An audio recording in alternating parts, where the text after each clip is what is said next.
दोस्तों नमस्कार। आज की खबर की हम शुरुआत करें इससे पहले हम आपको बतलाना चाहते हैं कि हम उन खबरों को आप तक लेकर आने का प्रयास करते हैं जिन खबरों को मेन स्ट्रीम की मीडिया दबा जाती है, आप तक नहीं पहुंचाती, उसको अपने चैनलों पर नहीं दिखाती, अखबार नहीं छापती। तो हमारे YouTube चैनल द पत्रकार टीवी की पूरी कोशिश होती है कि उन खबरों से जिससे आप अछूते रह जाते हैं उनको आप तक पहुंचाएं। इसी तरह की आज की खबर है, प्रधानमंत्री नरेंद्र मोदी वाराणसी से सांसद हैं। लोकसभा का चुनाव सिर पर है। अगले ही महीने मार्च के मध्य तक लोकसभा चुनाव का बिगुल बज जाएगा। ऐसे में प्रधानमंत्री नरेंद्र मोदी अपने वाराणसी दौरे पर 2 दिन के लिए आए हुए हैं। आधी रात को उन्होंने कुछ सड़कों का निरीक्षण भी किया। ये भी खूब चल रहा है मीडिया में, जो चल रहा है पहले आप उसको सुन लीजिए। 14,000 करोड़ की परियोजनाओं का सौगात दे रहे हैं वाराणसी को और उसके आसपास के जिलों को, या वाराणसी से संबंधित वो 14 करोड़ की सौगात देने आए। साथ ही वो संत रविदास की जयंती में शामिल होने आए। लेकिन इसी बीच एक खबर जो महत्वपूर्ण है वो ये है कि प्रधानमंत्री की जो सोच थी जिससे उनकी ये सारी योजनाओं को पंख लगता, उसी पर पानी फिर गया। और ये पानी कोई और नहीं फेर दिया बल्कि देश के सर्वोच्च न्यायालय से ये पानी फिर गया। क्योंकि प्रधानमंत्री नरेंद्र मोदी को वाराणसी दौरे के वक्त लेखपाल भर्ती के तहत 8,085 अभ्यर्थियों को नियुक्ति पत्र देने थे। क्योंकि प्रधानमंत्री युवाओं की बात करते हैं, युवा शक्ति की बात करते हैं, वही बात आज वाराणसी में अधूरी रह गई। क्योंकि वो बात जब युवा शक्ति की कर रहे थे तो उनके अंदर ये इस बात का भी मलाल उनके चेहरे पर साफ देखा गया कि वो जब इस बात का जिक्र कर रहे थे युवा शक्ति की, उसी वक्त वो लेखपाल भर्ती के माध्यम से 8,085 युवाओं की जो नियुक्ति हुई है उनको नियुक्ति पत्र वो नहीं बांट पाए। ये नियुक्ति पत्र पहले बंट सकते थे, उनकी नियुक्ति हो सकती थी, लेकिन इसको रोके रखा गया ताकि 2024 के लोकसभा चुनाव में इसके फायदे को भुनाया जाए। अब आपको हम ले आते हैं उस फैसले पर, उस बात पर जिसको लेकर इनको नियुक्ति पत्र नहीं बांटे गए। और क्यों नहीं बांटे गए उस पर ध्यान देना जरूरी है। तो ये मामला देश के सर्वोच्च अदालत में गया था। कुछ अभ्यर्थी वहाँ पे अपील किए और ये मामला सर्वोच्च न्यायालय में सुनवाई के लिए विचाराधीन था।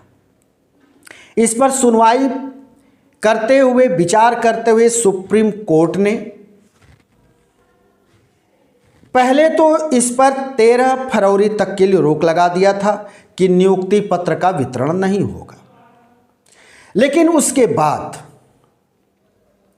19 फरवरी को एक छात्र और पहुंच गया जब उसको ये पता चला कि प्रधानमंत्री नरेंद्र मोदी 23 फरवरी को वाराणसी दौरे के समय नियुक्ति पत्र का वितरण करेंगे।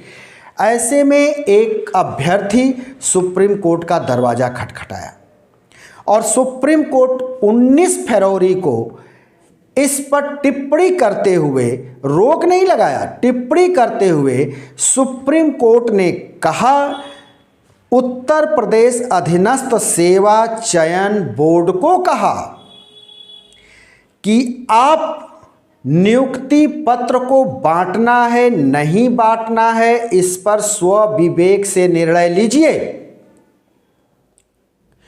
इसी बात को देखते हुए सुप्रीम कोर्ट के इसी दिशा निर्देश को हवाला बनाते हुए उत्तर प्रदेश अधीनस्थ सेवा चयन बोर्ड 23 फरवरी यानी प्रधानमंत्री के हाथों बंटने वाले नियुक्ति पत्र पर रोक लगा दिया और फौरी तौर पर समस्त प्रदेश के मंडलायुक्तों को, जिलाधिकारियों को पत्र जारी किया और उसमें साफ कहा कि 23 फरवरी को जो नियुक्ति पत्र बंटने हैं वो नहीं बांटे जाएंगे, उस पर रोक लगाया जा रहा है।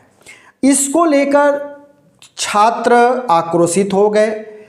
लखनऊ में बोर्ड के ऑफिस पहुंचे, अपनी बात को रखे। उन्होंने कहा ऐसा क्यों किया जा रहा है, जब स्वविवेक की बात सुप्रीम कोर्ट ने किया है तो आप नियुक्ति पत्र क्यों नहीं बंटवा रहे हैं, क्यों रोक लगा रहे हैं।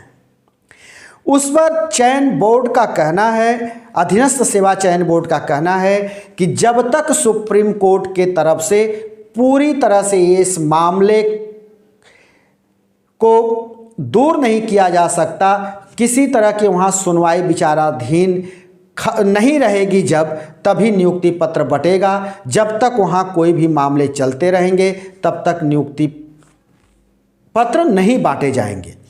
और इसमें ये लिखा हुआ है, जो आपके स्क्रीन पर नियुक्ति पत्र पर रोक के लिए जो मंडलायुक्तों और जिलाधिकारियों को पत्र लिखा गया है, उसको भी हम अपने स्क्रीन पर आपके सामने रखे हुए हैं। उसमें साफ लिखा गया है कि अगले आदेश तक इस नियुक्ति पत्र के वितरण पर रोक लगाया जाता है। अब ये जरा जानकारी के लिए भी हम आपको बताएं कि ये मामला है क्या, कब का है। 2018 में लेखपाल परीक्षा की बात आई थी। लेखपाल परीक्षा के लिए ये वांट गजट किए गए थे। बच्चे 2018 से इस परीक्षा के प्रक्रिया में लगे थे और ये प्रक्रिया पूरी 5 साल में पूरी हुई 30 दिसंबर 2023 को। यानी 5 साल लग गए लेखपाल भर्ती प्रक्रिया को पूरी करने में। उसके बाद 31 जनवरी को अभ्यर्थियों को इस बात की जानकारी दी गई, यानी ये 8085 अभ्यर्थियों को इस बात की जानकारी दी गई कि आपको जिन जिन जिलों में तैनाती मिल रही है या आपको बताया जा रहा है, उन जिलों में आप जाकर वहाँ से रिपोर्ट करें। जिसके बाद एक आशुतोष श्रीवास्तव नाम का छात्र ये कहा कि भाई जब आप जो है 8085 नियुक्तियों के संदर्भ में अभ्यर्थियों को चयन करने के बाद जब आप कहते हैं कि जनपद में अपने अपने आप जाइए, इसका मतलब साफ है कि नियुक्ति कर दी गई। ऐसे में अब नियुक्ति क्यों रोकी जा रही है, ये ही मामला है। ये सुप्रीम कोर्ट में गया था और ये सुप्रीम कोर्ट में पहले इसको 13 जनवरी के लिए रोक लगाया गया ताकि इस पर आवंटन न हो नियुक्ति पत्र का। उसके बाद जब छात्रों को पता चला कि नहीं 23 फरवरी को इसका आवंटन किया जाएगा, नियुक्ति पत्र बांटा जाएगा, प्रधानमंत्री वाराणसी दौरे के तहत इसको बांटेंगे, तो ऐसे में एक छात्र फिर सुप्रीम कोर्ट का रुख किया और सुप्रीम कोर्ट ने उसकी सुनवाई तो अभी नहीं की है, लेकिन सुप्रीम कोर्ट ने उत्तर प्रदेश अधीनस्थ सेवा चयन बोर्ड को ये बताया कि इस तरह की बात है, हमारे यहाँ एक शिकायत आई है, ये आपके स्वविवेक पर निर्भर करता है कि क्या इन अभ्यर्थियों को नियुक्ति पत्र बांटा जाए या नहीं बांटा जाए। लेकिन स्वविवेक का जब ये मामला आया तो उत्तर प्रदेश अधीनस्थ सेवा चयन आयोग पीछे हट गया और उसने पूरी तरह से इस भर्ती प्रक्रिया को ही आगे के आदेश तक रोक लगा दिया, उसको रोक दिया। और प्रधानमंत्री अपने वाराणसी दौरे पर जिनकी ये स्वप्न थे कि वो वहाँ 8085 अभ्यर्थियों को नियुक्ति पत्र बांटेंगे, वो अधूरा रह गया, जिसके चलते प्रधानमंत्री की मायूसी वाराणसी दौरे में पहली बार देखी गई। उनके चेहरे पर ये मायूसी साफ दिख रही थी। तो ये अब मामला सुप्रीम कोर्ट में है। अब सुप्रीम कोर्ट आगे की सुनवाई कब करता है और सुप्रीम कोर्ट कौन सी दलील देता है, और ये देखना होगा कि जो चयन बोर्ड है वो फिर आगे किस तरह का काम करता है या किस तरह के निर्देश देता है, और इन अभ्यर्थियों के भविष्य आगे कैसे रहेंगे, इनकी नियुक्ति होगी नहीं होगी, परीक्षा निरस्त होगा, नियुक्ति निरस्त होगी, ये सब कुछ आगे आने वाले समय के गर्भ में समाहित है। हम फिर किसी दूसरे वीडियो को लेकर आपके सामने हाजिर होंगे। तब तक के लिए शिवमूर्ति दुबे को दीजिए इजाज़त।